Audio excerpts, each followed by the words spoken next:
السلام علیکم ورحمۃ اللہ وبرکاتہ۔ ناظرین کرام، امید کرتا ہوں کہ آپ سب خیریت سے ہوں گے۔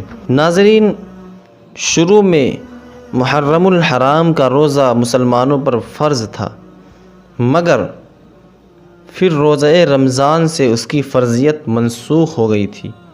اب عاشوراء کا روزہ رکھنا فرض نہیں، مگر اس دن کا روزہ رکھنے والے کے لیے بڑا ثواب ہے۔ سرکار دو عالم صلی اللہ علیہ وسلم ارشاد فرماتے ہیں، مجھے اللہ عز و جل پر گمان ہے کہ عاشوراء کا روزہ 1 سال پہلے کے گناہ مٹا دیتا ہے۔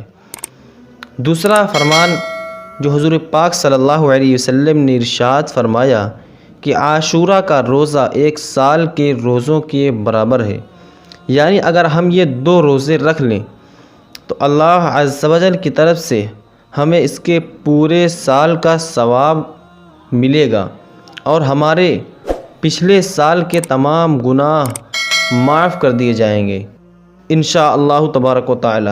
آپ ان روزوں کا اہتمام کریں اور دوستوں تک اس ویڈیو کو شیئر کریں تاکہ وہ بھی روزوں کا اہتمام کر کے سال بھر کے گناہوں کو معاف کرا سکیں۔